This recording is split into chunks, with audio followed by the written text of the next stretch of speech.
Magandang araw. Sana po'y nasa mabuti kayong kalagayan. Ako po ulit si O. At meron na naman po tayong kwentong ibabahagi sa inyo.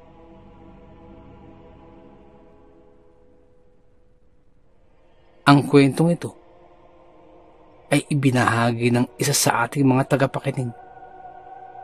Minabuti lamang po naming ibahin ang mga pangalan para na rin po sa kapakanan ng may-ari ng kwento.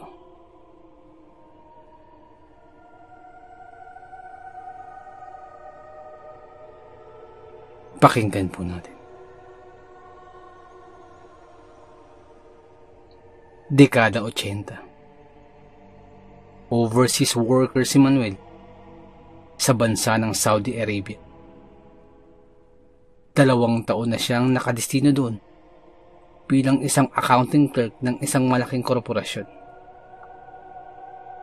Sa ibang bayan nakatagpo ang mga taga-Pilipinas ng higit na magagandang kapalaran kaysa makikita sa sariling bayan. Kakaunti ang pagkakataon at mahirap na umunlad sa sariling bayan. Isa sa maraming Pinoy si Manuel na sa ibang bayan nakahanap ng maayos na ikabubuhay. Naisipan niya na mangibang bayan at nang mapabilis ang pag-ipon ng perang pangkasal, pati na ang pambayad sa upa sa isang karaniwang tahanan. Sapagkat ibig na niyang lumagay sa tahimik at magpakasal kay Leonor, ang 5 taon na niyang kasintahan. Masakit man sa kanyang kalooban ang mapawalay kay Leonor at ang mapalayo sa kanyang mga magulang at kapatid, lalo na sa kanyang lolo. Nagpasya si Manuel na magtrabaho at magtiis kahit na kung saang lupalop ng mundo siya nakarating.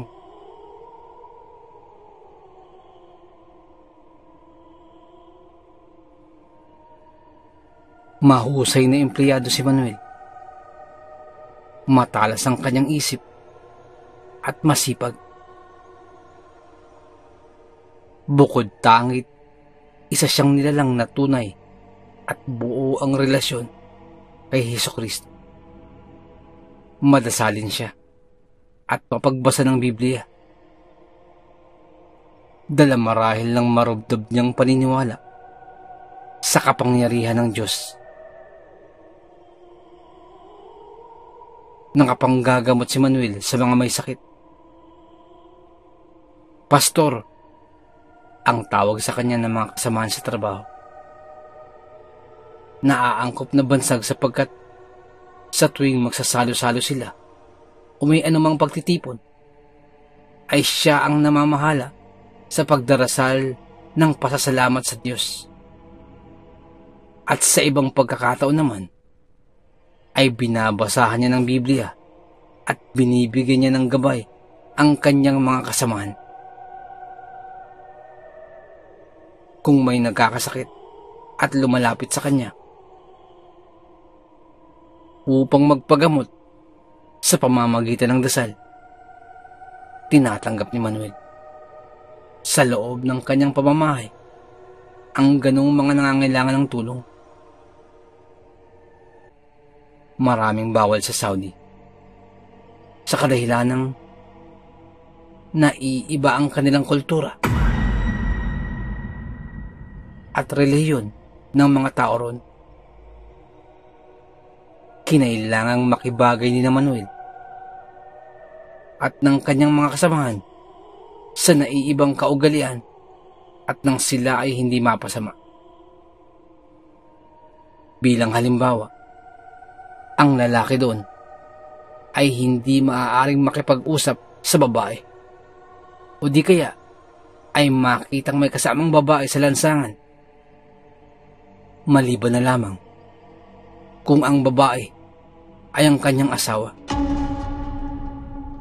Ang mga babae ay nagsusuot ng itim na itim o tinatawag na abaya. O di kaya naman ay puting-puting damit na sa luwang at haba ng materyales ay nababalot ang buong katawan nila, maging ang muka. Ang bahagi lamang na walang takip ay iyong harapan ng mga mata. Sa ganitong paraan ay maiiwasang maging tukso ang katawan ng babae. Bukod pa riyan, bawal kumain ng baboy. Bawal ang umiinom ng alak. Kung kakain ng baboy o iinom ng alak, ginagawa lamang yun ng palihim at sa sariling pamamahay. Pinakamatindi sa lahat ng mga bawal ay ang pagpapahayag sa salita ni Hesukristo, ang pagbasa sa Biblia, o ang pagdiriwang ng mga ritual na pangkristyano sa harap ng publiko upang makaakit ng mga disipulo. Naniniwala ang mga Muslim kay Hesukristo bilang propeta at pinapayagan ang mga Kristiyano na sumamba sa kanilang simbahan, ngunit ang gawaing pagpapalaganap ng Kristyanismo ay tuwirang paghamon sa paniniwala nila. May gumagala sa paligid ng mga kawani ng religious police na ang katungkulan ay ang mag-abang at manghuli ng mga lumalabag sa mga kautusan at kaugalian ng relihiyong Islam na tinatawag ding mutawa.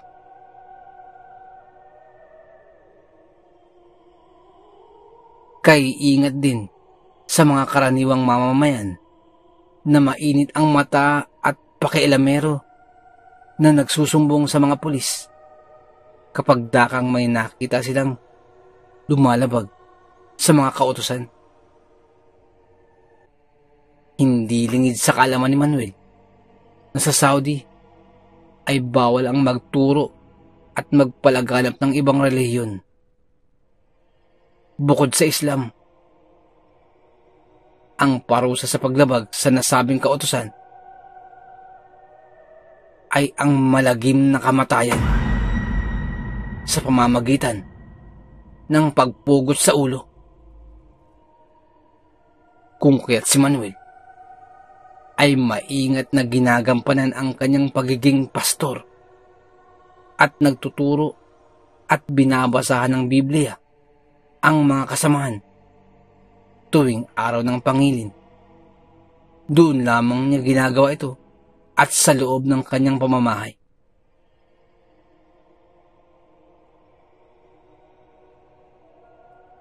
Sa Maynila ay isang waitress si Lenore sa isang sikat na Chinese restaurant. Maganda siya. Katamtaman ang taas. Kayumanggi. Mahaba ang buhok. At ang katawan ay busog sa pagmamahal. Hindi nakapagtataka na umibig sa kanya si Manuel. Bagay silang dalawa. Masasabing magandang lalaki si Manuel kahit na siya ay may kaitiman. Tama lamang din ang taas niya. Hindi katangkaran. Hindi rin kaliitan. Matipuno ang kanyang pangangatawan. Mapuputi at maaayos ang ngipin. At palaging may ngiti sa mga labi. Makatawag pansin din ang kanyang biloy sa kanyang magkabilang pisngi. Nagkakilala ang dalawa sa isang prayer meeting sa Makati na kapwa nila dinaluhan.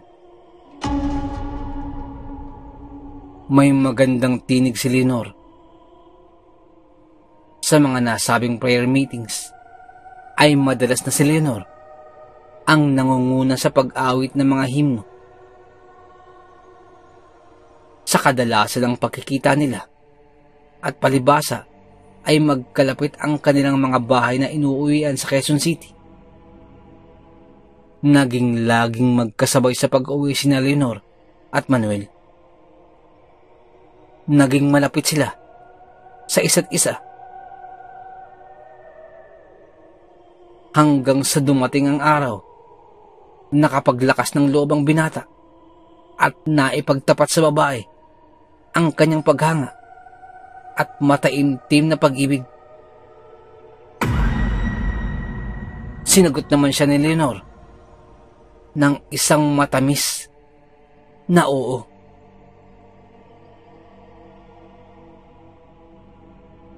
Isang araw ay may lalaking pumasok sa restaurant upang kumain. Si Leonor ang sumalubong. Manuel, bakit ka naririto? Gulat na salubong ni Leonor sa lalaki. Naibulalas ni Manuel. Hindi bali, Manuel. Mamaya mo na ipaliwanag. Siguro ay gutom ka na. Halika, umpo ka at dadalan kita ng pagkain. Sa kusina ay ibinalita na ni Leonor ang pagdating ni Manuel. Ang lahat ay nagsisigawan ng welcome, Manuel, at nagalak sa magandang sorpresa. Hindi mailarawan ang kaligayahan at pananabik ni Leonor. Uy, may kalabing-labing na si Leonor. Biro ng kanyang mga kaibigan. Habang nakaupo at kumakain ng lalaki, ay hindi mapigil ni Leonor ang yakapin siya at halikan sa pisngi, sabay bulong. Magpapaalam ako sa aking boss at nang makasabay na ako sa iyo sa pag-uwi. Bulong ni Leonor. Walang tigil ang kwento ni Leonor. Magugulat tiyak, pero tiyak ko matutuwa si Inang. Palagi ka nga niyang kinakamusta sa akin. Nga pala, Manuel, bakit hindi ka muna tumawag sa telepono? O kaya'y nagpadala ng sulat bago man lamang umuwi? Nakakain ang lalaki at pagkatapos ay nagbayad na at tumayo, sabay nagpasalamat sa manager. Sa may pintuan ng restaurant ay nag-aabang na si Leonor at handa nang lumakad. Iniaabot niya ang kamay sa lalaki at lumakad sila na magkahawak ang mga kamay. Sinorpresa mo ako ng gusto, Manuel. Teka, bakit hindi ka pala nagsabi na ikaw ay uuwi na? Tanong pa ni Leonor. Mangyari ay... Ay naku, Manuel. Pinaligaya mo ako. Tugon na lamang ni Leonor nang hindi maituloy ni Manuel ang kanyang sinasabi. Kinawayan ng dalaga ang isang taxi driver. Hinatak ang lalaki na sumakay na at sila'y mabilis na inihatid ng driver sa patutunguhan. Sa kasabikan ni Leonor ay siya na ang nagbigay ng direksyon sa driver. Mama, sa Goldie, sa may Pasig. At habang nasa taxi, ay walang tigil ang salita at satsat ni Leonor. Siguro, Manuel, ay marami ka nang naipon at ay pakakasal na. Sasabihan ko ng aking mga kaibigan. Manuel, kanino ko kaya ipatatay ang aking trahe de boda? Tanong pa ni Leonor. Nga pala, saan mo pala iniwan ang mga bagahe mo? Dagdag pang tanong ni Leonor. Hindi bali na. Mamaya na natin pag-usapan yan, Manuel. Tugon na lamang ni Leonor. Sa may goat, sa loob ng malamig na silid, ay nagkaroon ng pag-iisa at katahimikan ang magsing irog na matagal nang hindi nakikita. Nag-aapoy ang damdamin ni Leonor. At ang lalaki, na sa unay maligamgam lamang ang pakiramdam, sa gayong pagkakataon, ay hindi maaaring hindi na rin mag-init dala ng pananabik. Nilinggis niya sa yakap ang babae at binigyan siya ng mainit na halik. Ang diwa nilang kapwa ay naglakbay patungo doon sa dulo ng kalawakan, sa pinakarorok ng kaligayahan, na kung saan sukdulan ang mararamdamang kasiyahan at katubusan. Tila nalasing ang lalaki at nabaliwala ang mga katuwiran sa kanyang isipan. Labas-pasok ang katuwiran sa kanyang isipan. Ang nagaganap ba'y katotohanan o guni-guni?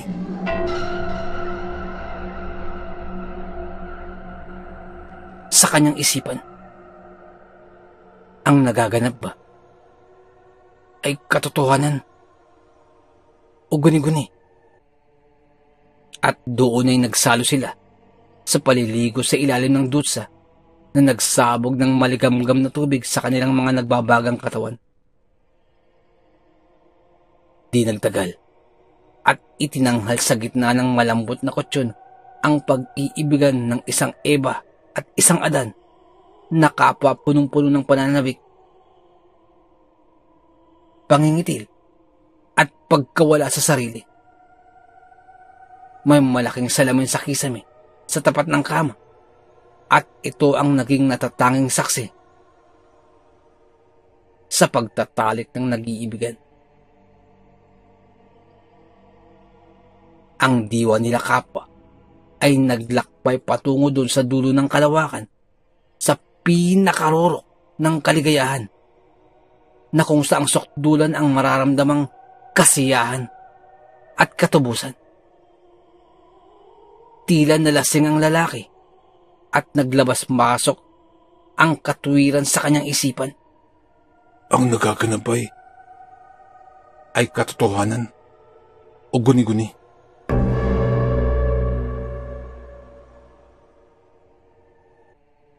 Ginugunita ni Manuel ang simula ng kanilang pagkikita noong araw na yun at tinutuntun niya ang bawat isang hakbang na nagdala sa kanya sa kasalukuyang kinahahantungan. Hindi siya makapaniwala.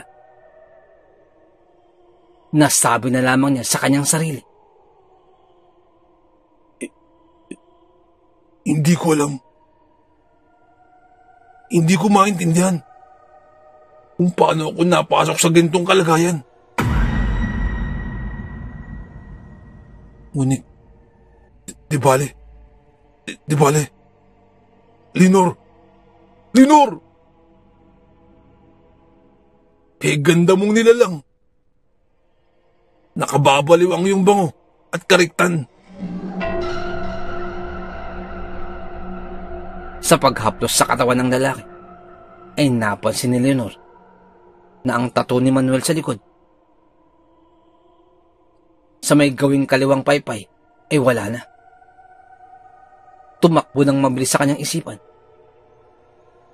Marahil ay pinabura niya. Baka bawal yun sa Saudi. Baka bawal sa Saudi ang tattoo. Mamaya ko na siya tatanungin pa. Sambit ni Leonor sa kanyang sarili. Sa pagkakataong iyon, ay hindi mahalaga ang pangungusap. Hindi mahalaga ang paliwanag. Mabilis din sumagi sa isipan ng babae ang kasal. Mamaya, yun ang pag-uusapan namin. Kung kailan idadaos. May dala-dala na kaya siyang singsing na pangkasal? Sino-sino kaya ang aming magiging ninong at ninang? Paano naman ang trahe de boda? Ipatatahi ko na ba? O bibili na? Yari na. At sa pagkakataong iyan, na Panginoon ang pananabik at ang pagpapalaya sa mga nagiinit na damdamin sa loob ng katawan, ay naglapat ang mga labi ng dalawa at ang nangusap ay ang kanilang mga yakap, haplos at halik sa isa't isa. Samantala, sa mismong oras na si Leonor ay nagtatamasa ng walang maliw na kaligayahan sa paraiso ng pag-ibig, sa Saudi Arabia naman, sa kainitan ng tanghali, sa gitna ng isang plaza, sa harapan ng isang malaking pulutong ng manonood, ay may isang lalaking nakabalot sa isang itim na kasuotan na akay-akay sa magkabilang panig ng braso ng dalawang gwardya. Sa isang nahirang na lugar ay huminto sa paglalakad ang pangkat. Pinatigil at pinadapa ang nakasuot ng itim na ang ulo lamang niya ang nakakatang sa isang malaking bilog na kahoy na tila malaking tadtaran. May mga Pilipino sa nasabing pulutong na nanunood. Ano kayang nagawang kasalanan? Tanong ng isa sa mga nanonood sa kanyang kasama. Karaniwang bago maganap ang isang pagpugot ng ulo, may pinaiikot na sasakyan ang mga may kapangyarihan at sa pamamagitan din ng loudspeaker ay inihahayag sa madla ang magaganap na pagpataw ng parusa sa isang kriminal.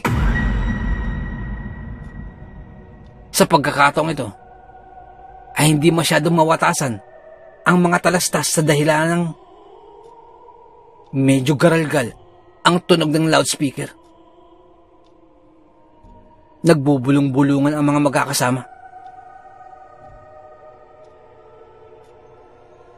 Nagkamali si kabayan sa kanyang pagiging matulungin. Yung batang may sakit na ibig niyang pagalingin sa pamamagitan ng dasal ay hindi Kristiyano, kundi anak ng mag-asawang Muslim. Hindi gumaling ang bata. Pagkusay, lumubha pa ang karamdaman at namatay. Isinisisi sa kanya ang pagkamatay ng bata. Mabilis ang paglilitis. Napakabilis ng mga pangyayari. Dinakip siya, ikinulong, at hinusgahan kaagad na may sala. Kaawa-awa naman. Pinoy ba, pare? Pinoy ba? Kabayan ba? Itinatago ng pupugutan ang kanyang leeg. Ang mga ganitong pupugutan ay pinaiinom muna ng gamot na pampakalma upang maligahay na ang pakiramdam ng tao. Wala nang takot. Hindi na makapalag. Hindi na makasigaw.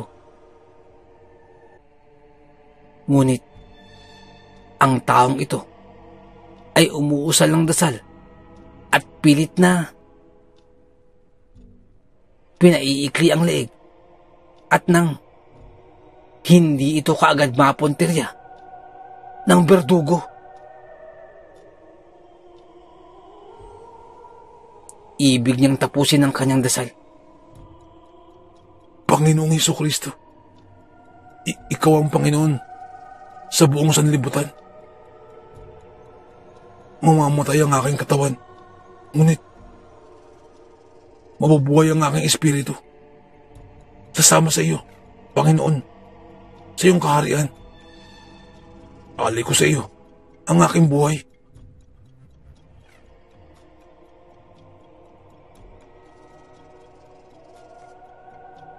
Bago gamit ang natitirang lakas at sandali, isinigaw ng taong iyon ang kanyang huling palambitan.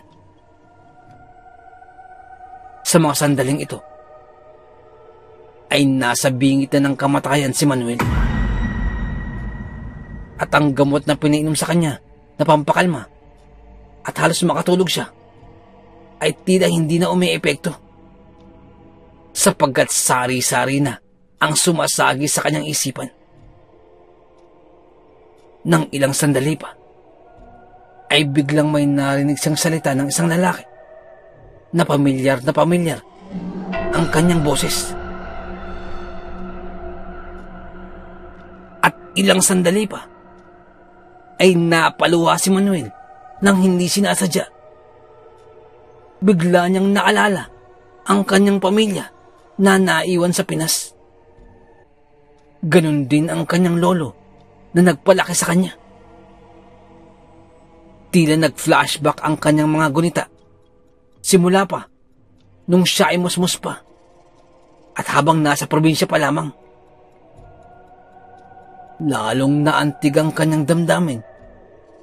Ang kaninang luha ay lalong bumuhos at bahagya nang nanginginig ang kanyang mga kamay, dala ng matinding damdamin. Nang ilang sandali pa, sa kanyang gunita, ay naalala niya ang bilin sa kanya ng kanyang lolo.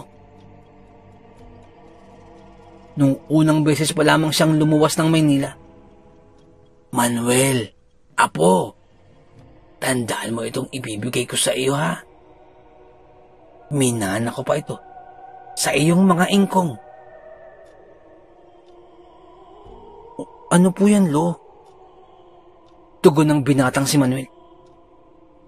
Panahong hindi pa siya nakakapag-abroad. Yan, apo, ang pinakamahalagang maipamamana ko sa iyo. Tugon ng kanyang lolo. Si Manuel noong mga panahon na yun ay nagtataka. Iniisip niya na baka bibigyan siya ng kanyang lolo ng kaunting pera, pambaon, at pandagdag kung siya ay nasa Maynila na. Pero sa kanyang pagtataka, ay isa itong maliit na libro. Isang libreto. At hindi niya maunawaan ang mga salita. Manuel, apo, iyan ay isang lihim na dasal. At dasal ng kaligtasan sa lahat ng kapahamakan. Iyan ang iyong magsisilbing tagaliwas sa lahat ng sakuna na maaari mong makaharap. Ang dasal na yan ang magpoprotekta sa iyo. Basta't pakakainin mo lamang ito palagi ng dasal. At ang dasal ay lahat nakalimbag sa maliit na basahin na yan. At bilang isang masunuri na bata, ay sinunod ni Manuel ang sinabi ng kanyang lolo. Bagamat panay katanungan ang kanyang nasa isipan. At hanggang maanib siya sa ibang reliyon. Ngunit sa kabila nun, at tuwing siya ay nag-iisa at nasa kanyang silid lamang, bilang respeto at pagmamahal sa kanyang lolo, ay patuloy niyang ginagawa ang bilin sa kanya ng kanyang lolo. At ngayon, ay nasa bingit na ng kamatayan si Manuel. At lalong bumuhos ang kanyang luha. At sa gitna ng kanyang pagpalahaw, ay parang naririnig niya sa kanyang isipan ang isang boses at nagwiwika ito ng mga kakaibang salita. At dun niya napagtanto na ang mga katagang naririnig niya ay ang mismong dasal na ibinigay sa kanya ng kanyang lolo. May nagbubulong nito sa kanyang isipan at hanggang sa isinasambit na ito ng kanyang bibig ang mga katagang ibinubulong sa kanya. At habang ibinubulalas ni Manuel ang mga kataga, ay muli siyang hinawakan sa magkabilang kamay at persahang isinabsob ang ulo sa isang matigas na bagay. Mukhang sesentensyahan na si Manuel. Bago bumagsak ang matalas na espada sa kanyang batok, nabitawan ni Manuel ang nasa 5 kataga na kakaibang lengguwahe at naisigaw niya hanggang sa natapos niya ang nasabing dasal. Sa mabilis na sandali, si Manuel ay pinugutan ng ulo ng berdugo.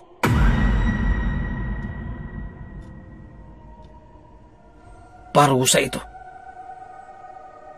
Parusang kamatayan sa kasalanang pagpatay sa isang batang wala pang kamalayan at sa pagkakalat ng Kristyanismo sa lupain ng Islam na labag sa paniniwala at pag-uutos ng reliyon ng bansang pinili niyang maging bansa ng bagong pag-asa.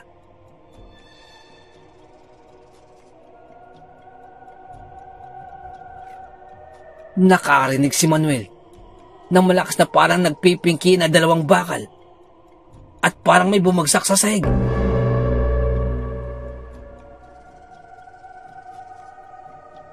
Biglang nabitawan ng berdugo ang napakatalas na espada. Hindi maalaman ni Manuel kung anong nangyayari. Inaasahan niyang natagpas na ang kanyang ulo nang biglang napaluhod ang berdugo habang nanginginig ang mga kamay nito,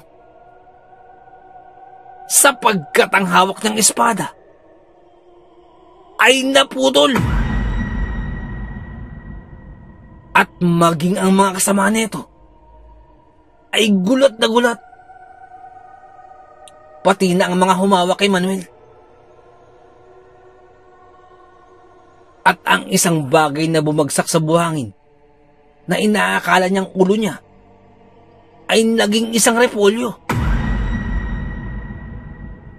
Biglang napatigil ang mga pulis na nasa paligid niya at walang ni isang lumapit sa kanya, dala ng matinding gulat.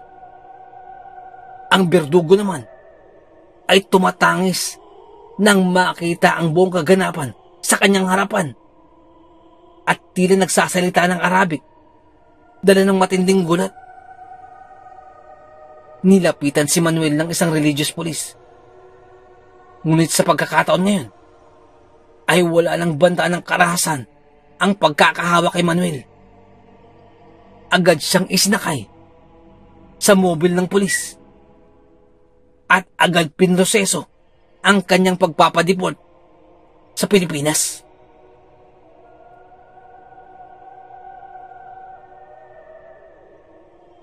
Habang nasa Pilipinas, nung tinatanong si Manuel ng kanyang nobya kung marami ba siyang naip o dala galing abroad, ay hindi pa masabi ni Manuel ang buong katotohanan. Ngunit sa kanyang isip ay wala nang halaga ang mga bagay na iyon. Ang katotohanang nakaligtas siya mula sa bingit ng kamatayan ay isang kayamanang hindi matutumbasan ng kahit na anong salapi. Ang nais niya ng mga sandaling yun ay makauwi sa kanyang probinsya at humingi ng pasasalamat sa kanyang lolo at sa kapangyarihan ng Diyos Ama. Dekada 80, naganap ito. Sa kabila nun, nakapagpakasal si Manuel at si Leonor. Ngunit, hindi na niya inasampa ang mga ibang bansa muli, kung hindi ang maglingkod na lamang sa Diyos Ama at manatili sa kanyang pamilya. Napakahiwaga ng ating mundong ginagalawan. Napakaraming bagay ang mahirap ipaliwanag, pero nagaganap. Hanggang dito na lamang po. Salamat sa pakikinig. Magandang araw po.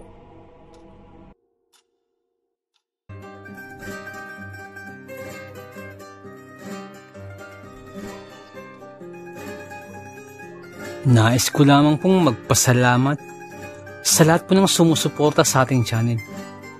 Sa lahat po ng ating mga subscribers, mga listeners, at mga silent listeners po natin. Maraming salamat po. Ganun din po sa ating mga OFW listeners mula po sa iba't ibang bahagi po ng mundo. Maraming salamat. Ganun din po sa mga silent listeners po natin at sa mga listeners po natin mula po sa iba't ibang kapuluan po ng Pilipinas. Maraming salamat po. Sa mga nagpapadala po ng kwento, sobrang salamat po. Sobrang laking pasasalamat po. Nais ko lamang pong i-shout out ang Panther Security Agency dyan po sa may San Simon, Pampanga. Shoutout po sa inyo. Ang shoutout pong ito ay mula po kay Boss Val Dayot. Shoutout po, boss. Shoutout din po sa family po ni Boss Val Dayot dyan po sa may Barangay Banban, Pequino, Kalinog, Iloilo. Shoutout po sa inyo. Maraming salamat po.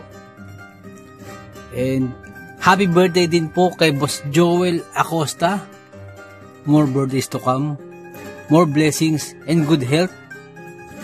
Shoutout po sa inyo, happy birthday po. Shoutout din po dyan sa may poblasyon Ilaya, Rizal. Ang shoutout po ito ay mula po kay Boss Val Dayot. Shoutout din po kay Boss Augusto Villan. Shoutout po sa inyo, maraming salamat po. Nais ko lamang pong i-shout out si Ma'am Helen Casamayor. Ma'am, maraming salamat po. Isa po sa masugid natin tagapakinig po mula pa po nung nasa Saudi pa po siya. Maraming salamat po, Ma'am Helen Casamayor. Isa po sa ating mga silent listeners. Sobrang salamat po. Sana po, ingat po kayo dyan palagi. Maraming salamat po. Shoutout din po kay Sir Myong. Boss, maraming salamat sa pagbisita sa ating channel. Maraming salamat. Kay Sir Myong Herminio Viterbo, shoutout po sa iyo. Ingat po palagi. And also, belated happy birthday po kay Ma'am Annie Apruebo. Belated happy birthday po. More birthdays to come, more blessings and good health. Shoutout po sa inyo. Maraming salamat po. Nais ko lamang pong i-shoutout si Ma'am Mary Asilar dyan po sa may UK. Shoutout din po kay Ma'am Annie Apruebo, kay Ma'am Annie Viloria, at kay Boss Baby Langka. Shoutout po, maraming salamat po. Shoutout din po kay Ma'am Janet Verga dyan po sa may Qatar. Shoutout po kay Ma'am Liza Arcega. Shoutout po. Shoutout din po sa Manhattan Hamburger dyan po sa may Bukandala 3, Imus Cavite. Shoutout po sa inyo. Ganun din po kay Boss Fernando Marcos. Shoutout po. Shoutout din po kay Ma'am Christy Harm dyan po sa may Hamburg, Germany. Shoutout po. Ganun din po kay Tata Estong Nestor Bauyon dyan po sa may London, England. Shoutout po. Kay Boss Jing Fensalida, isa po sa ating mga silent listeners. Maraming salamat po. At kay Boss Bobby Gonzales at sa Gonzales family, shoutout po. Maraming salamat po, boss. Ganun din po kay Boss Camelo Aroy, shoutout po. Kay Boss Malvin Esquera, boss, shoutout po. Kay Boss Miguel Doris Kibel, shoutout po. Kay Ma'am Imelda Pascua. Kay Ma'am Elizabeth Arnaiz, shoutout po. Kay Ma'am Rosie De Mesa, shoutout po. Kay Boss Haz dyan po sa may Saudi, shoutout po. Salamat din po kay Boss BK. Salamat sa milk tea, shoutout sa iyo. At salamat sa suporta, shoutout po. Salamat din po kay Ma'am Eileen Rodriguez. Shoutout po, ma'am, sa mga suggestion. Maraming salamat po. At sa mga hindi ko po nabanggit, pasensya po muna, pero sa next time po, i-shoutout po natin yan. Maraming salamat po.